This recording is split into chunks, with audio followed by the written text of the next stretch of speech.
बड़ी खबर आपने अपने दर्शकों को बता दें कि डोनाल्ड ट्रंप और जेलेंस्की अमेरिका को हथियार की आपूर्ति रोकने पर चर्चा करेंगे। ये एक बड़ा इनपुट हम आपको बता रहे हैं कि जिस तरीके से अमेरिका ने हथियारों की एक बड़ी खेप यूक्रेन को देने से रोकी है, अभी सस्पेंड किया है पूरा, उसके बाद से कहा जा रहा है कि अब दोनों नेताओं के बीच में एक बड़ी बातचीत हो सकती है।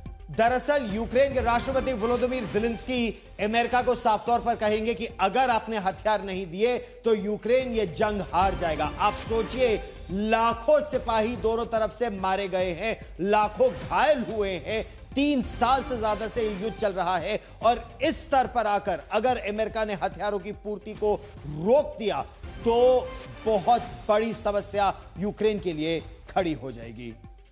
एक और बड़ी बात अगर हम आपको बता दें कि अगर डोनाल्ड ट्रंप अमेरिका के राष्ट्रपति श्रेय लेने में माहिर है तो पाकिस्तान डॉलर देखकर पलटने में माहिर है। एक तरफ दोनों रूस और यूक्रेन पर ताबड़तोड़ एक दूसरे पर हमले शुरू करते हैं, वहीं दूसरी तरफ अमेरिका ने भी यूक्रेन को दी जाने वाली हथियारों की अहम आपूर्ति को अस्थायी तौर पर रोक दिया है। और ये एक बहुत बड़ा झटका यूक्रेन के न केवल राष्ट्रपति वोलोदिमीर ज़ेलेंस्की के लिए है बल्कि उनकी सेना के लिए है। अमेरिकी अधिकारियों के मुताबिक पेंटागन ने ये जो कदम है ये अमेरिका के हथियार भंडार में आई गिरावट को देखते हुए उठाया है। अब इसको हम आपको विस्तार से समझाते हैं कि अमेरिका के हथियार जो इतनी तेजी से इस्तेमाल में लाए जा रहे हैं, दुनिया के अलग अलग हिस्सों में कहां कमी आ रही है।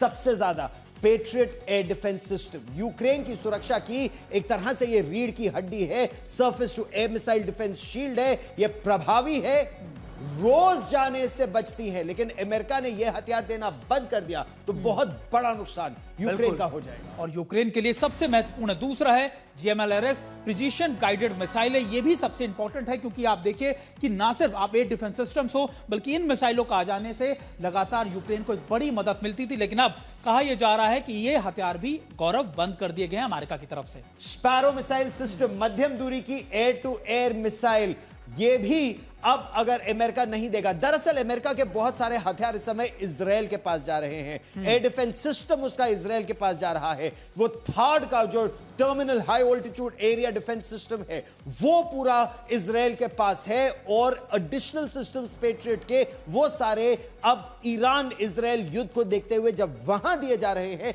तो अब यूक्रेन को देने के लिए अब अमेरिका के पास वो हथियार बचे ही नहीं है। और जब अमेरिका से इस बारे में पूछा गया तो उनकी तरफ से यूक्रेन को हथियार देने के मामले में इस बात को ही रफा दफा करने की कोशिश की गई। इस बात के आसपास बात ही ना हो और इसको रफा दफा कर दिया जाए।